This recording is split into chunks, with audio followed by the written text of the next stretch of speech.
All right, good morning, good morning. Welcome in. Baseball and Coffee, 10:15. A little later start today, Thursday, August 7th.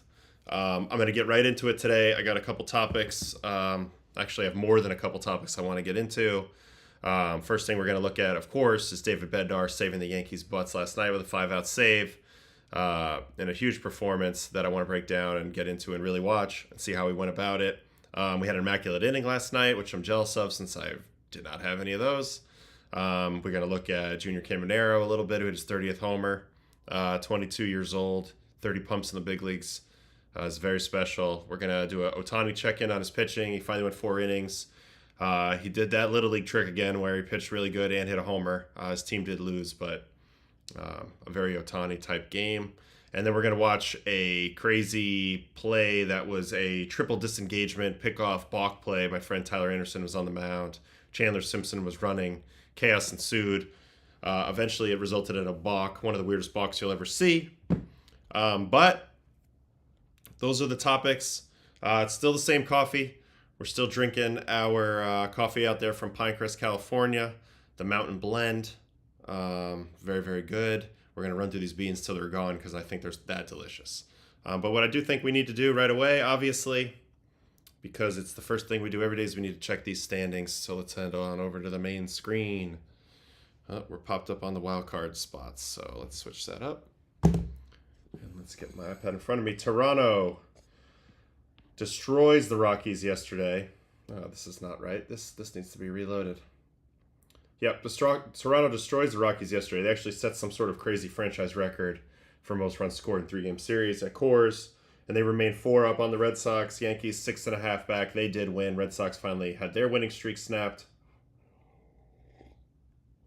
as the Rays beat them yesterday. Detroit, the lead's down to 6. It's getting closer. It's been literally cut in half. This was a 12-game lead not long ago. Cleveland's now within 6 of the Tigers. Royals 8.5 back. Houston 2 up on Seattle. Seattle, that's the team I've been picking. I think they had a nice deadline. I really like what they have going on in the second half to chase down Houston. Texas did lose that game, that tight game to the Yankees yesterday, so they're still in the mix, but a little further back. Philly now 2.5 up in the NL East on the Mets. Mets are really scuffling here. The sky's definitely falling a little bit in Queens, so we can maybe take a look at that later. They almost got no hit yesterday by Gavin Williams. Brewers remained 4 up as they've now won 6 in a row. They're the fastest team to 70 this year in the big leagues. Really, it's an amazing story. They're doing it mostly with pitching and timely hitting. The offense has come around a little bit here in the second half, but they're playing the best baseball of anyone, and they have now a 4-game lead on the Cubs, who finally did win a game yesterday. Dodgers only a 2-game lead on the Padres now. That's getting tight. That's getting tense. San Diego's looking really good. I love the moves that they have made.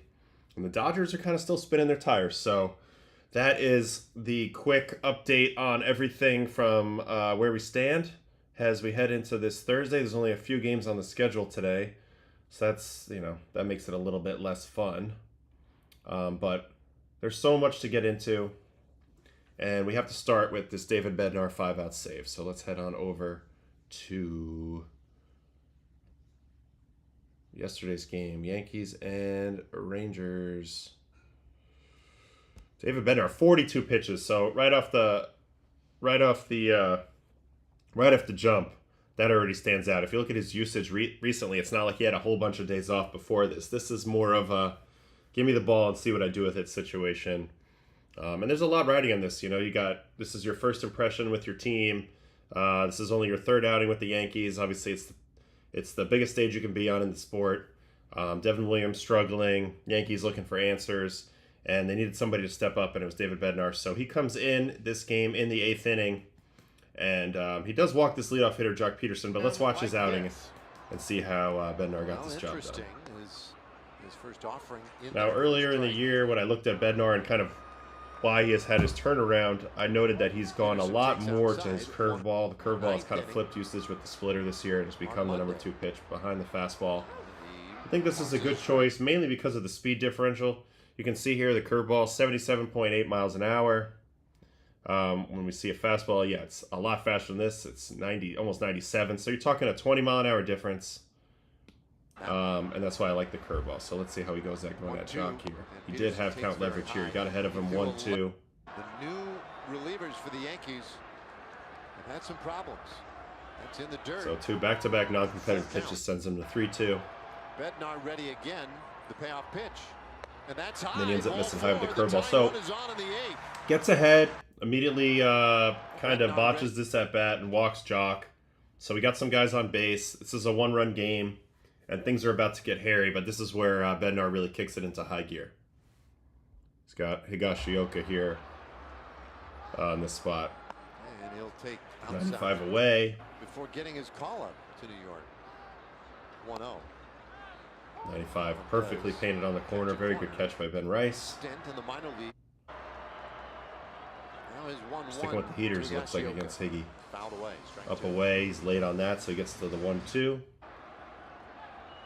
1-2 pitch. And that is flared Poorly over located inside. splitter. You can see Bednar did not like the execution of that. You can see the way he pounds the mitt right here. Not happy with that, but gives him a chance to make a better pitch here, as the pitch was only fouled off. Going anywhere. Pitch is Curveball outside. away, nice catch, gets the call. Strike 3 call. Higashioka thought that was off the plate, clearly. But that's the first out. That's a big first out. Now you take a deep breath, and you go after Josh Smith. Rice kind of a ham-handed frame job too, as Josh Smith takes Here strike middle, 1. so he's gotten ahead of all 3 hitters so far. He's a strike thrower. I think one thing you're going to get with Bednar is if you're going to beat him, you're going to have to hit him. And I think some of the adjustments he has made this year have made him a lot tougher to hit. But you're not going to get him to just walk the house. I know he had a leadoff walk in this game, but he's, for the most part, he's pounding the zone with the 3 pitches. This is a nice split right below the zone, so good command pitch there. Throws a similar split, but a little bit too low, so nothing to tunnel with there. Easy take. Comes back to the heater. Pretty hittable pitch, but excellent life on that pitch generates the foul ball. And now he gets to go back to that curveball. There he goes. There's a swing See, and a miss. way out front of the curveball. It's impossible to stay back on 77 when you're on 97. And he gets both of the strikeouts in the 8th inning on the curveball. So you can see already how having a slow pitch in your arsenal really can help you. There he goes. You There's a know, swing you and a don't miss. always just have to throw all heat all the Strikes time. out in the- So that's how he gets through the 8th. And they end up sending him back out for the 9th. This is a big ask. Anytime a relief pitcher comes in a tense spot, 1-run game, tie game, 7th, 8th inning, something like that, does the job, gets out of it, there's usually like a big emotional dump there. But in this case, I think he probably knew in the back of his mind, you know, that who was going to be pitching the 9th was going to be up for grabs tonight. Ends up being him. They send David back out there, and let's watch this 9th inning. Rowdy Tellez leading off. He was the hero versus Devin Williams the night before. So there's that curveball, drops it in for a strike. And now you are very slowed down. So let's see how this heater plays at 97 on the next pitch. All right, up away. They definitely have seemed like they want to attack Rowdy up and away in this series. It's fouled back. Splitter down, good pitch. So, you know, he's been hard to predict so far. 1-2. Another splitter down. He's definitely struggled a little bit with his splitters for chase. He's started them all a bit too low so far. And so that's why the curveball, I think, has been the put-away pitch to this point, because it's a little more competitive Let's see at if he it. can't hit with Bednar. 2-2. But this time he locates that fastball up above the zone and just flat out beats Rowdy to the spot. This is a pitch, obviously, you'd rather not swing at, but this pitch had excellent lift on it, as you can see. And when you're throwing a ball above the zone, intentionally out of the strike zone, an important thing to remember as a pitcher is you kind of want to throw it right down the middle and high. Like, this ball splits the plate, and that's key, because any type of evidence that this pitch might be a ball on the way, whether it being a little too far outside, a little too far inside, gives the hitter a better chance to not swing. When you throw it right down the middle and above the zone, that tends to help you generate the chase a little more often. So there's the first out, and here's Sam Haggerty. Ooh, nice first pitch split. You know, and the split for Bednar is going to act kind of like a sinker. It doesn't have a ton of run, but it's not a heavy split drop either. But anyway, he's been getting ahead, and that's the huge key there. All right, split to the curveball. Bednar. We got Way out front of the curveball. So even from the split, considering the split's 90 miles an hour, it's still 13 miles an hour down to the curveball. So the curveball is always going to be able to be in play for him anytime he needs to slow the batter down. 0-2. And then he finishes him with a good chase split. That's the first good chase split that he's thrown on the night. This one comes out at the very bottom of the zone before bottoming out very nicely. Now this camera angle, as we talked about yesterday, this camera angle kind of stinks. So you can see it a little better from this angle. Yeah, that ball started, you know, knee high, a little bit above the knee, and that's why this ball gets the swing. You can see that late bottom drop on it. So really nice pitch, and he's rolling. He just struck out 4 batters in a row. But here's where it got a little hairy. Corey Seager, best hitter on the Rangers, comes up, and here's the at-bat. Let's watch it. Final out, and the pitch on the way to Seager. Doesn't get the call on that first pitch split, but I like it. You know, you can't just can't just pour a fastball in to Seager. He's always ready to swing, and he seems to always be on time for the fastball. So, you know, 2-0, typically you would just go right at a guy, but with Corey Seager's ability, he's going to dance around it a little bit, and that's kind of why this inning went the way it did. Not getting that first pitch strike call really sets up the rest of the inning. So now he's kind of working from behind, and it's tricky. Yeah, he goes 3-1 curveball. Again, you just don't want to give in here. Obviously, one swing is what can kill you, so you're trying to stay away from that. And that is outside, ball 4. And this ball might have shaved the corner. This was a really good pitch choice. I think a pretty good catch by Rice. Actually, I think it was Rice's hand working up here instead of working back towards the plate. That might have cost them the strike here. But either way, good pitch. Really good all around. I don't think it's a great pitch to swing at. I don't think it's... I think it's just good on everybody except for the umpire. He doesn't get it. So there's the walk, and that's the tying run on first. And now we got Marcus Semien. Semien, the batter. Could you imagine? Fastball away. What would he say after this? Should Semien be the hero? Off the plate, 2-0. Fastball away. Ball's in or his pitch here. 2-0. That's high. Curveball for a strike. So every time he's behind in the count, he's not letting them key in on fastball. Behind in the count, for the most part, he's nibbling with the heater or he's throwing a curveball. He's not giving them anything they can tee off on. 3-1 pitch, and that one is through the right side. There, a little fastball down. Semien really pulls the hands in, stays inside it, rolls it through the 4-hole, and now we got a little bit of trouble. So that was his 35th pitch, and at this point, Boone did come out to the mound, and he said after the game that he planned on pulling him here. And Bednar was kind of like, no, I got this. And so he liked that mentality, and he said, you know what? We're going to ride with him right now. Who cares that he's at 34 pitches? He has shown some really good stuff in this outing, and we're just going to ride with it. I think they were going to go to lighter. So, you know, overall, though, I like Boone using his gut here a little bit and not just being so quick to make the call before talking to the pitcher. You know, I'm not a big pitch count guy. I know that this is a bigger workload for him, but you know what? This was a win that they absolutely had to have. And sometimes you got to roll the dice a little bit. So we go to this final at-bat, Adolis Garcia. And let's see how this goes down. The Rangers have the winning runs on for Garcia. Fastball top of the zone. So this time, he does go fastball. And I think maybe that's a response to going off-speed heavy so much early in the count to some of these other hitters. Maybe getting a little worried about Garcia noticing that and sitting on something soft. So he goes with his best heater up in the zone. 97-1 with good lift on it. Well located for the called strike. He's going to pair that with the curveball. Almost gets the chase. But this is another thing, and obviously I've talked about this a lot. The previous pitch was up here. So the next pitch, in order to get a swing, you're going to want it to pop pretty high up. And now, again, this is a bad angle, but this ball really only pops like in the lower half of the zone. And that's why I think Garcia, even though he triggers, is able to hold up. Another really good pitch and another tough call by the umpire here. Now, this could be on Rice a little bit here, and you're seeing a little bit of the growing pains of a guy who hasn't caught much. Very snatchy with the glove hand here. And kind of pulls it down, and I think that kind of cost his pitcher a strike here. This was a huge pitch. This could have flipped the whole game. Is there a way we can see Rice's snatchiness here from the side on this play? Yeah, just a little snatchy, and I don't think that sold the pitch very well to the umpire. And I'm a huge Ben Rice fan. It'd be great for the Yankees if he could be, you know, a guy who can get some reps behind the plate so he can keep that bat in the lineup. 2-1 curveball. Again, the contrast between the 97 up and in and the curveball away, it's 20 miles an hour in actuality, and in terms of effective velocity, it's even more. It's probably like dang near 30-mile-an-hour difference in terms of timing for the hitter. So it's a really good combo and a really smart adjustment by Bednar coming into this year of how he was going to clean up his contact issues. All right, 2-2, one strike away. Bednar ready. The runners lead. The 2-2.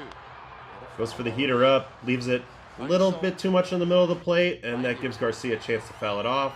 Winning runs are out there. The 2-2. Another curveball down. Now he's firmly got him in swing mode. This was a very good pitch. This pitch got to a kill spot. This is a really tough pitch to do anything with. Honestly, if you even put this ball in play, it's likely a chopper to third. So good job to spoil. It's 2-strike approach at the plate, but also a really good execution by Bednar. And that gets us to the final pitch where he finally gets him. And it looks like it's going to be a split. Here it comes. And a swing and beautiful a miss. pitch. Hadn't really shown him the split yet, I don't believe. And he locates it in, so kind of cuts him off. He thinks he's seeing a fastball. He gets a little jumpy. And by the time the pitch moves, he can't make any swing adjustment on it. Just to confirm that he did not throw him a split previously in that at-bat. He did not. It was all fastballs and curveballs, and then the split gets him. So that's the beauty sometimes of holding that third pitch back until you really need it. So great job by Bednar. He ends up going 42 pitches for the 5-out save. Saves the Yankees' butts big time. They're looking for an answer at closer. I've been advocating for Bednar to get a little bit of a shot now. Obviously, you'd love to have Devin Williams in that role, but he definitely needs a breather right now, and they need to figure out how to win ball games. So Bednar steps up. That's huge. The boys were loving that in the clubhouse after the game, and they were able to have that happy flight. And that goes a long way. That off-speed differential, the curveball, and the fastball, that is really the adjustment that he's made this year, and it's made all the difference in the world. And that's really a big part of my game, too, just utilizing the slowness of the breaking ball to make your fastball play up that much more. So really impressive outing there from Bednar, and a really big win for the Yankees when they really needed it. So that was the first topic today. I wanted to take a quick peek at Mr. David Bednar.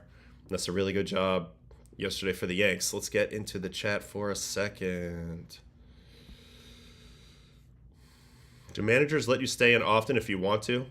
Can't imagine many would if they're thinking you're done. Usually they don't. A lot of times you don't even have a chance to argue your case. By the time the manager's out of the dugout, they'll usually signal to the bullpen before you even have a chance to plead your case or whatever. And they predetermine their decision. Occasionally, though, they do run out there and they kind of take the temperature of the moment a little bit. And I think it was just clear that Boone wanted to wait a second. Something inside of him said, I'm not 100% sure about this yet. Let's just go out there and see.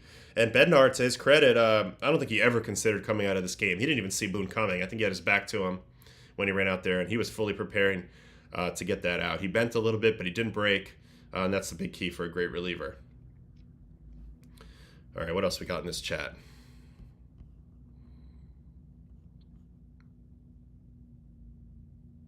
Yeah, there's a comment here about that most players would choose to not leave the game. There's a little bit of a macho element to it where you don't want to be the one to ask out of the game. And there's a little bit of a mentality that's kind of put into you that you throw the ball until the manager physically removes the ball from your hand. Until then, you're in the fight. But at the same time, there are times where a pitcher is kind of on the fence and you can feel that body language. Like he's not as confident as he should be. So regardless of what he says, you're more reading the vibe and the body language of it. If I were running out there, that's what I'd be doing. I'd be just doing some human analyzing at that moment. All right, and then I think there was a couple questions about this Roman Anthony extension. I love it for the Red Sox. I think Roman's a stud. He's got a 400 on base percentage as a 21-year-old. He's got a great head on his shoulders. I got to know him a little bit this spring training. Excellent approach at the plate. Definitely a guy that they want to build around. I think, in a way, this is a bad deal for him because he was on track to be a 26 or 27-year-old free agent, and those are the most coveted, in the sport. And now he's just pushed that down the road, closer to 30. Now, if he's still the guy that he thinks he is, he'll be a little bit underpaid for those first 2 free agent years, and then he'll get the super contract after that. But this also gives him the protection. If he ends up, not being this player or something goes completely wrong, which does happen from time to time, he's got 120 some odd million coming to him regardless. Also, it kind of lets you, kind of breathe a little bit at the big league level. He doesn't have to go through the 3 years of minimum salary that most guys do, kind of hanging on, trying not to get hurt, worrying about the future all the time and stressing, to get that bite of the apple. But I do think it's a good deal for the Red Sox. I know it's the most money ever guaranteed to a player with this amount of service time in this age. But if you're going to bet on a guy, you bet on the guy that has the 400 on-base percentage, makes great swing decisions, hits the absolute piss out of the ball, has a great head on his shoulders. So I've been impressed with Roman from the beginning. Also, he doesn't have Scott Boras as his agent, so they knew they could work with him from the beginning. And I think that's how this one got across the line. The escalators are kind of wild. Basically, he can make an extra $100 million if he finishes top 2 in MVP, along with escalators for All-Star games, etc. Those are really big escalators, I agree. But I also think if your guy is top 2 in MVP, you're more than happy to pay him the money because you're probably recouping it in other areas, marketing that player, making him the face of your franchise, etc. And the Red Sox are trying to really capitalize on a little bit of the momentum that they have now post the Devers trade. They've turned the team over to these young guys. You know, Campbell hopefully will get going, get back up there again soon, and Marcelo will get healthy. But those three, Christian Campbell, Roman Anthony, Marcelo Meyer, I mean, I could feel it in spring training. That's the future of the team. At least they hope it is. That's the main core. Obviously, they want to add to that. But, yeah, we're going to see. We're going to see how it goes. Now, we got another question here. With Bednar and Doval, how do you see their velo impacting the Yankees' pen that was a little short on high-end velo this year? Velo, to me, is the thing that just gives you more margin for error in the game. It doesn't excuse you for a lack of location majority of the time, but it does give you a little bit more margin for error. You will get away with a few more pitches throwing harder. That being said, everybody's seen these guys for a long time. They both had struggles of failure, periods of failure. They both got optioned to the minor leagues in the last calendar year. So there's a little bit of unreliability in both of these profiles. I do like Bednar's a little bit more because he's so good with that walk rate. He doesn't beat himself often. You're going to have to earn everything against him. Whereas Doval, I think, is maybe a little harder to hit, a little harder to square up, certainly with his weird movement profile and the way he kind of slings the ball. But he is a little more apt to giving the game away with walks. So I think they're both going to have a big impact. But I think in terms of reliability, you're really going to hopefully try to find that from Bednar first. And Doval, you know, if he gets on a burner, he can be that guy. But I think they'd like to use him in a variety of different ways. All right, so that's a little bit of getting the chat. We'll get back in the chat again in a little while. Thanks for all the questions. I really like that a lot. I think that's a huge key to what we're doing. So the second thing we're going to do is we're just going to check out this immaculate inning. It happened yesterday in the Cubs-Reds game. It's Andrew Kittredge, who's a player who used to be on the Rays, and then he was on the Orioles earlier in the year, Cardinals last year.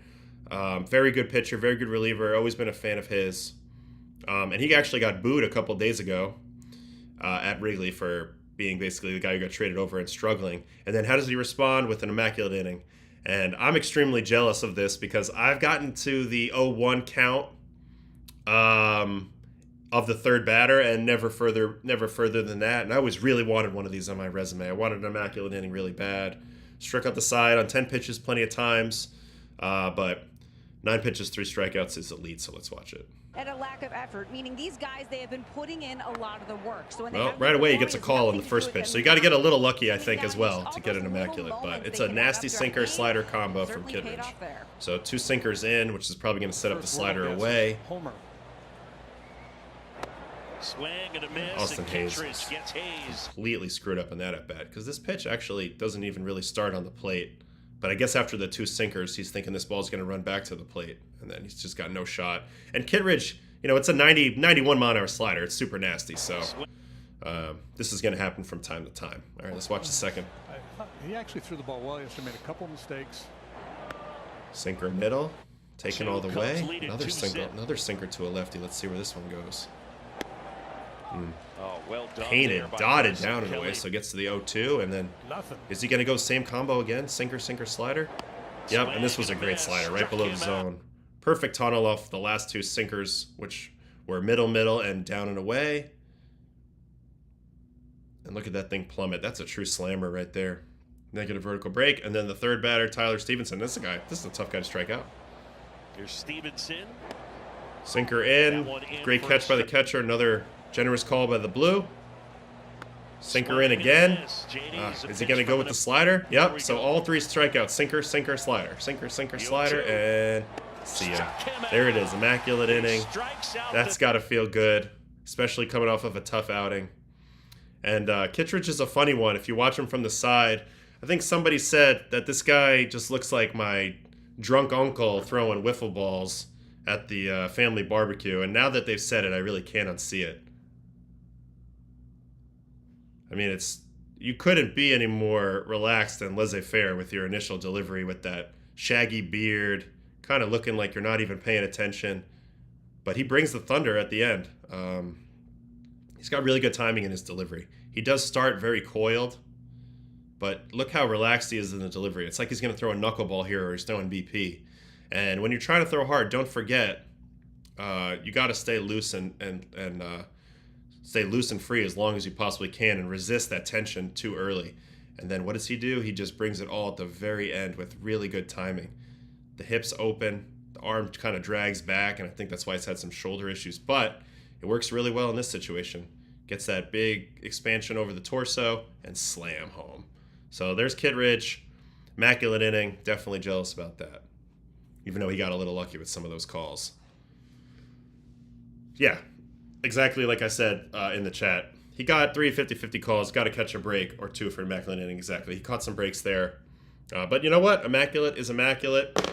And there's not that many of those. There's only been like 100 and something of them, maybe ever. So, man, I really wanted one of those on my resume. All right, what else we got? Oh, yes. Let's go watch the Tyler Anderson, my buddy, triple pickoff, triple disengagement into a balk yesterday. This is a fascinating play that is all new because of the rule changes. All right, Tampa Bay Rays. Then we need Mr. Anderson. Now, where's the balk? That's the question. It's after Chandler Simpson gets on. Now, did this happen right off the gate? I don't think so. Let's see. Yeah, okay. All right. So, pickoff attempt number 1. Getting us ready for Sacramento next week. Picks over, Chandler Simpson back. Now remember, you're only allowed to disengage twice. If you disengage the third time, you have to get the base runner out, or it then be considered a balk and he gets second base anyway. So a lot of pitchers are afraid to do that third disengagement because they don't want to risk the balk. I always felt like if I had like an Acuna on base or Chandler Simpson, like they're going to be safe anyway, so I actually could probably take the risk going for the third disengagement and the pickoff. And maybe that's what TA thinks here. But I'm looking for another disengagement here. Here's a pickoff attempt right here. So that's the second one. Gets back now. Now Simpson's thinking I have a free bag here. He's not going to come over. Can't believe he's waited this long. Not running there, and a swing and a miss strike. But he must at some point. Maybe it's in this at-bat. Right. So he's already picked off twice in the first at-bat, and this is the second one. So there's the first disengagement again. Here comes the second one. Yes, and there's going to be one more, and here it is. So he thinks he's gone here on the 1-1 count. So TA picks over. Simpson gets in the rundown. As long as you tag him out, he's out. But they don't tag him out. He ends up getting back to the bag, and that actually results in a balk. So a pretty crazy play. It's a good gamble by Anderson because he knows that Chandler Simpson's stealing regardless. He knows that this guy wants the bag. He knows that he's going. He knows that he's anticipating him not coming over to first base the third time. So he says, screw it, I'm going to risk it anyway. And it's a savvy play. It takes some guts to do it, and they end up in this situation. So he's done his job. The only issue is Simpson goes full Josh Harrison mode here and dekes the crap out of Shanuel and ends up on first. And because of that, he gets rewarded with second. So now he's got a man on second. And I just thought that was a ridiculous play. Simpson, got to give him credit for kind of being a little bit of a running back there, a little Barry Sanders action. But I love this move by Anderson, honestly, and I think that that's what we should learn from a little bit. If a guy is going to be that aggressive, you have nothing to lose anyway, and you might get a free out on the bases, and those are so valuable. So I like the choice here that he went for it, and ends up kind of costing him a little bit because now you got a man on second and you don't get that free out, and that leads us to this pitch right here, which I was going to show anyway, but it's Junior Caminero, the 22-year-old Dominican phenom, hitting an absolute nuke to center for his 30th home run of the year. 108.7 at 31, 447.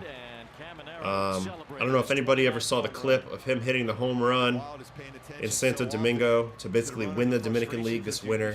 He hit a ball where, frankly, I didn't think a ball could go in the stadium there in Santo Domingo, the Quisqueya. One thing about his swing, though, he's got a lot of moving parts. This reminds me of Vladdy's swing when he first got to the big leagues. It's obviously a very powerful swing, but there's quite a bit going on in it. Leg kick, kind of a lot with the hands, but he definitely delivers the bat head with authority. So it's a load, and you can see the hands kind of come up and down before stretching kind of late, but it does give him a little bit of a hip-shoulder separation, where as the foot goes forward, the hands are going up. This is like what Pete Alonso tries to do, foot forward, hands back, and it allows him to buggy whip the crap out of everything. And he's a really good breaking ball hitter up in the zone. And that's 30 pumps on the year for Junior Caminero. Let me look at him for a minute, because this is kind of an amazing season for a 22-year-old. He's hitting 250, 253, 293 on base, 509 slug for an 802 OPS. So it's well above average, don't get me wrong. It's not super elite yet, but you see that the tools are there, at least from an offensive standpoint. He's literally 100th percentile for bat speed. So non-Giancarlo Stanton category, and he doesn't qualify this year because he's been hurt a lot. He swings the hardest in the game. So on a baseline level, if you swing the hardest in the game, that's an outlier ability. You're going to be able to pummel the ball, and that's what he's shown an ability to do this year with the 30 homers. He's not really a complete player. Below average in the field, below average running. Not a great place to be for 22 years old, but at the plate, it's special. He's going to approach 40 homers this year, and it's all driven by just an amazingly hard and fast swing speed. You know what? Let's go look a little bit at his bat tracking. I wonder if this will even work. Let's see. Go leaderboards, bat tracking. So him and O'Neal Cruz are the top two in bat speed. But this is a little bit of the issue and why I think his batting average and his swing decisions aren't the best. It's the swing length. He's got an 8.4 foot swing length, Junior Caminero. And I think what you're looking for, best case scenario, is to be really high in bat speed, but also really short in swing length. Anybody that's combining those two traits together is going to have a chance to be elite. And he's not at that point. So I think if he can find a way to shorten up the swing and trust the fact that he swings as hard as anyone, that will serve him really well. That will probably be the technique adjustment he'll make going forward. But you're starting in a really good place just from a talent standpoint and a physical level. And he's been a fun guy to watch. I do think the Rays are the type of team, though, that would flip this guy relatively soon before he gets expensive, knowing that maybe his full game doesn't maybe equate to wins and losses as well as a more complete player. And then they can really extract value out of another team that's enamored with this guy's age and power profile. So we'll see, but he's definitely a guy to keep track of. And he's been doing it down there in that Steinbrenner field, which is pretty dang deep to left and pretty hot, although that might play into his favor. A lot of Dominican and Latino players love to play in the heat. So those are some nuggets on Junior Caminero. In the chat, good morning, Joseph Garomo. Thanks for joining us today. Yep, frustrating for Anderson before that he got it right and still got the balk. But those are the first three topics. So what else do we have today? I don't really want to watch the Gavin Williams game versus the Mets. I know he came really close to throwing a no-hitter against the Mets yesterday, and the Citi Field fans, which I think actually to their credit gave him a standing ovation coming off the mound, even though their team's losing and they're in a frustrating moment. I thought that was classy. But I don't really want to watch much of that. It's just one of those things where the Mets just are not playing very good ball right now. So we'll check up on them when they're looking a little better.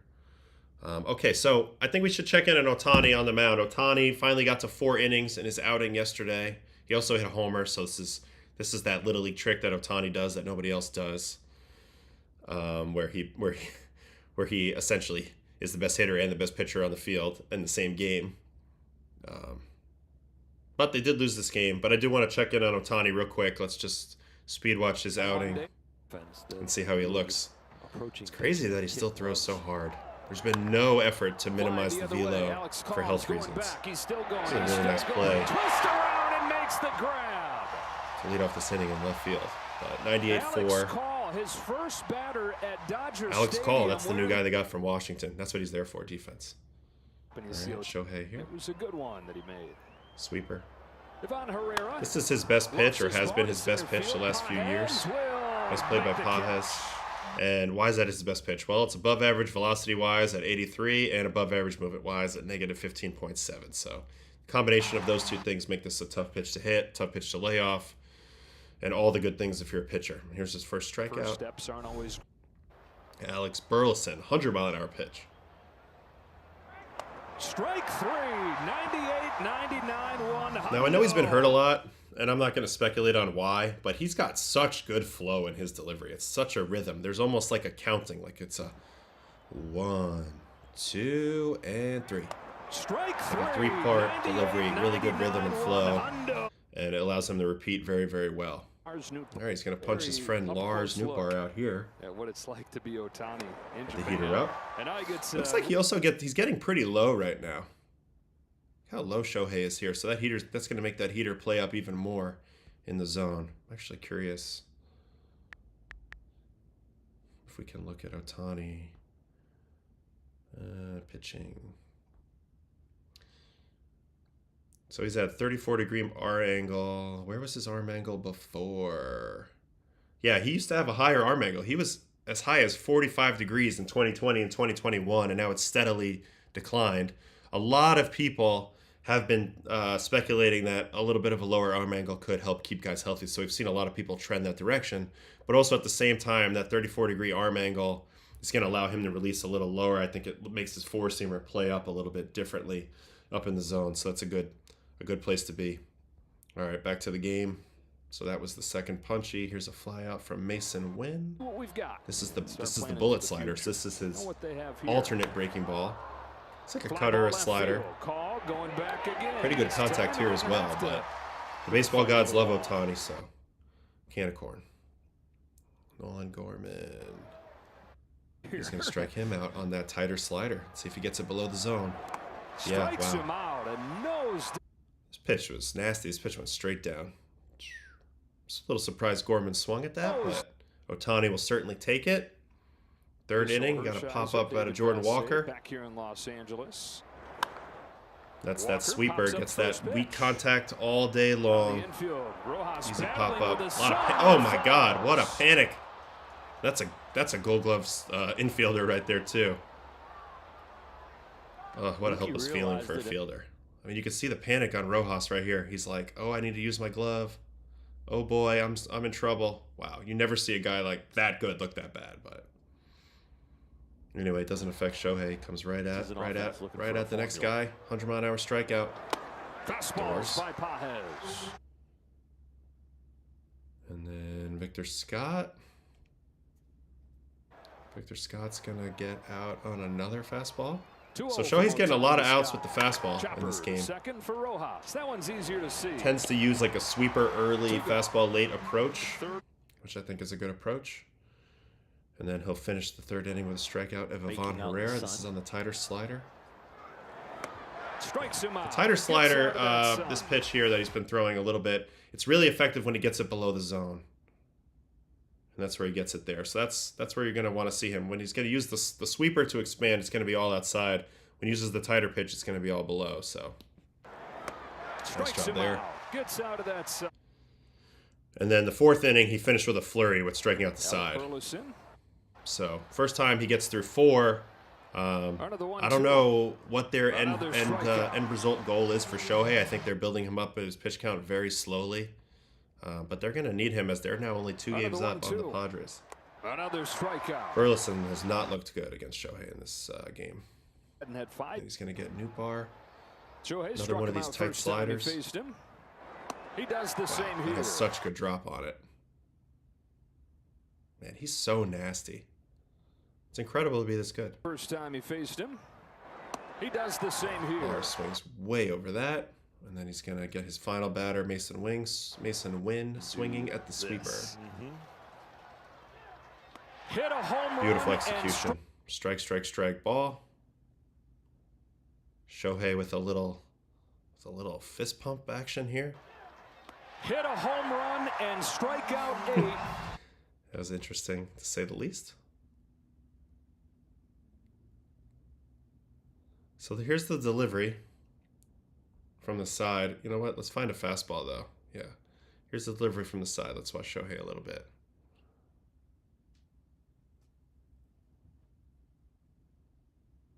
It's just so smooth. He really coils back, though. He's very counter-rotated before unfurling everything. I kind of like that his lead leg isn't as efficient with the block anymore, because I'm starting to think that a little bit of a softer front leg maybe protects you a little bit from putting too much stress through that arm. I mean, anecdotally, that's the feeling I always had while pitching. People might disagree with me, but that's kind of where my head's at right now. A little more cushioning instead of selling out for maximum efficiency for velocity's sake. Obviously, he's got enough velocity. You know, and just for fun, we'll also show that he hit his 39th homer. So this is what I'm talking about. He pitches, strikes out 8 guys. He also goes dead center, left on left in the same game with 110 mile an hour. Just easy power swing to left center. I mean, we just never seen anything like it. It's amazing. Shohei is crazy. It really is crazy. All right, back to the chat. The Mets fan roller coaster has been brutal, hoping the boys don't get cold at the wrong time of the season. Well, technically, this isn't quite the wrong time yet. This is not a great time to be cold, but you really don't want to be cold come playoff time. You don't want to peak too early. You don't want to... and maybe they peaked at the beginning of the season, but I think if you're a Met fan, you're holding out hope that they can figure it out and kind of really get rolling second half of August and through September into the playoffs, because that would be ideal. And then this will just be, a distant memory, this time period. But right now, I have to admit, it's not looking great, particularly starting pitching. They need to figure out a way to get a little deeper in the game and have that now dominant bullpen actually be able to impact the game a little bit. Would dropping to alarm angle affect four-seam ride shape generally? Yes. So the lower that you're going to go, it's going to be harder for you to maintain this wrist position behind the ball, which creates more spin efficiency. And the more efficient your fastball is backspinning, the more lift you're going to get and the better metric you're going to get. However, being that you're lower and now you're going down from that 100% efficiency, maybe a little bit more towards 80% or something like that, yes, it's going to affect your shape, but at the same time, the lower angle is going to allow you to create a little bit of more of an uphill plane out of the hand, so it kind of mitigates the shape difference, in my opinion, to some level, and it also, being at that 80% efficiency, allows you to throw more pitches with seam effects, so you'll have a better sinker, you'll have a better sweeper, you'll have a better changeup. So I think the cost-benefit analysis there actually does play out to lower your slot at times for certain guys, unless you're just super efficient with your four seam and you're already getting like maybe a little cut to it and you use that into a death ball or a curve ball or a split type of action. But I really like a lower slot.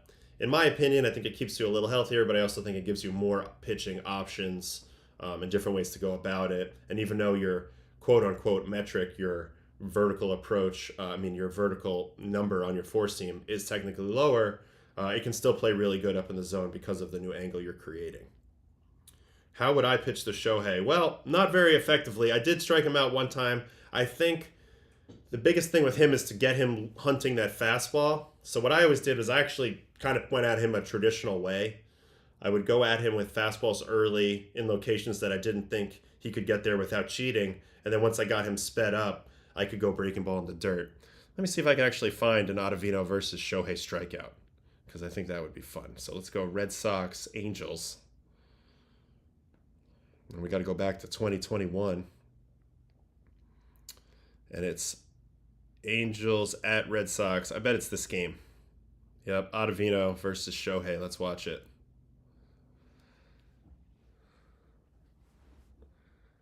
Yeah, so I had a really good fastball going this game. This was probably one of the best four-seamers I ever had through this stretch. 18.5 vert, that's absurd for me. I don't really have that typically, but 95. So like I said, I went at him with the first pitch fastball here and kind of got his attention that he had to be ready for the heater. Then I tried to reinforce that, I think, with a few more fastballs. Yeah, that time I went a little bit of a quicker leg kick. And again, this one's 96. Total misfire. So pulled him off the plate a little bit, but there's no doubt he has to be on fastball at this point. And I actually stuck with it 3 in a row and pulled it down a little bit. But no doubt about it, I had him on fastball timing here. So now it's time to break out the sweeper. Yeah, see? Way ahead on the fastball. Way ahead looking for fastball, and that left him no way to cover the sweeper. And the big thing that I used to do, the big thing that I used to do is really understand how to play my slow pitch, my sweeper off my fast pitch, similar to what we talked about with Bednar earlier. Oh boy, I'm not screen sharing it. Main screen. Sorry. We'll go back. All right, first pitch fastball. Swing and a miss. Go for the down. Right-handers. Second pitch fastball. Joe Madden's pen. And it's 1-1. Dusted him off inside. Third pitch. I meant to go away with this. I pulled this. This could have been a bad pitch if I left it in the zone. But he takes it. He's definitely on fastball timing. And here comes the backdoor sweeper. Way out in front. So now the choice was, do I try to make him chase the sweeper 2 in a row? Or do I go fastball up? I think I tried fastball. Yeah, here's a fastball up. Kept him on the fastball. So even though I've shown him one good sweeper, I've got him on fastball timing. And the only way I'm going to get this guy to chase my breaking ball is getting him on fastball timing. And that's eventually how this plays out. As I threw one of my better breaking balls down in that kill zone below. And I just think he was so on fastball timing that he was so early on it. So that's the strikeout I have on Shohei. That's my best bet. Obviously, if I don't get ahead of him there, none of this matters. And now I'm playing his game. And certainly there was some at-bats over the years where I did end up in that spot and had to kind of nibble against him. But I think perfect world, I wanted him to put a breaking ball in play, or I wanted him to, get on fastball timing so I had a better shot of him chasing the breaking ball.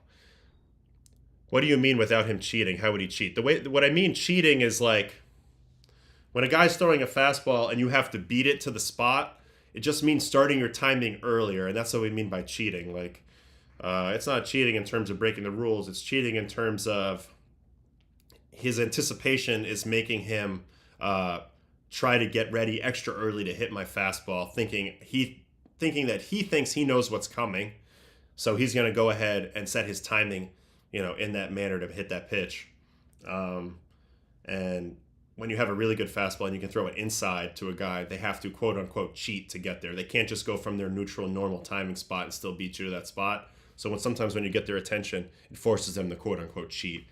So that's what I would try to do. Make him cheat to my fastball a little bit. As you can see, I threw a couple at the top of the zone, a couple inside, which are pitches you have to get started earlier for. And then that played itself out by getting him this, into swing mode, into kind of turning his hip open early mode and shoulder open early mode, which get him to swing at the slider. So that's best case scenario.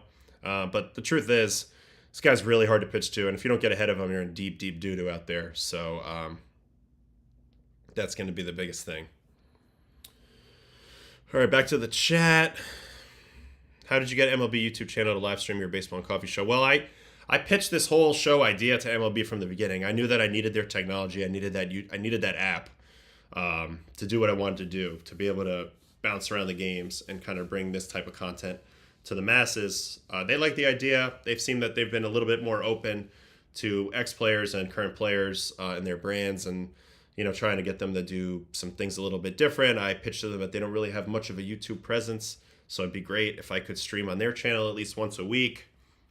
They wanted that, so it worked out perfectly. So I'm doing their show tomorrow at 10:30, and every Friday we'll be on MLB channel, and we just get it on more eyeballs, and then the rest of it, they give me the freedom to kind of run with it the way I want to. So big props to MLB for seeing the vision and for supporting it.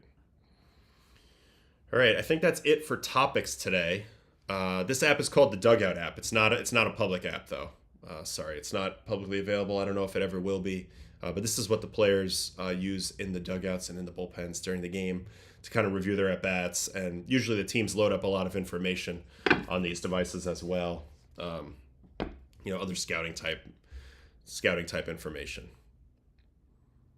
All right, we're going to go back to the main screen so we can look at the probables for today. There's not a whole lot on the docket for today.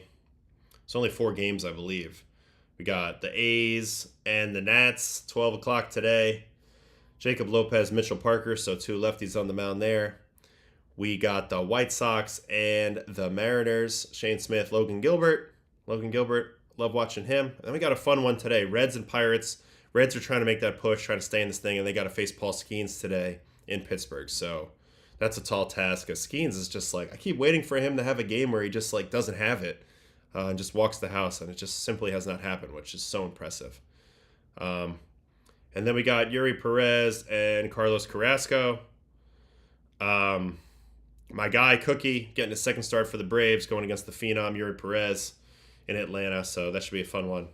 2 teams kind of in the bottom of the barrel, and at least, although the Marlins are having a much better year with the Braves, which I don't know if too many people predicted. But that's all the games for today. We'll quickly check in on the chat as I am about to hang up and go on with the day until tomorrow's MLB stream. Don't miss it. Tomorrow, 10:30 on MLB's YouTube channel. Will be a lot more people in the chat. It's a very fun day. Hopefully we get some good stuff to talk about. They'll be feeding me some topics. If you have been watching my daily show, there's a chance I'll reiterate and go over something that I already went over, just because it's for some new eyes, and MLB does drive a little bit of the topics on Fridays. But who knows? Maybe something great will happen today, and it'll be all be fresh and new, and it'll probably be fresh and new anyway. So let's get in the chat here. Will you ever have guests? Yes, 100% yes. I actually have a really, really good meeting, big meeting coming up on Monday with a different company that does some live streaming stuff and can possibly have me work off of their platform through YouTube. They already have a partnership with MLB, so it could work out, and they have a really easy platform for inviting guests on. I do think having other people on to talk about, some stuff that they went through in the past, whether it be former teammates, current players, my dad for rules stuff, other friends that love the game. I think we'll have a good cast of characters on here. We'll be talking baseball in the mornings. We'll be watching things on the iPad together, getting other people's take on it, and overall just hoping to build this up slowly and have a really good community on here, and have some really good hangs and watch some baseball. So yes, we will have guests. Hopefully that'll be rolled out in the next week or two. But thanks for sticking with me here on Baseball and Coffee. I'm having a good time doing this, and really, really, really appreciate you guys. So keep asking those questions, and I will definitely be answering them as much as possible. Doesn't matter which stream it is, whether it's the MLB day or the other days. But thanks so much for hanging with me, and we will see you tomorrow.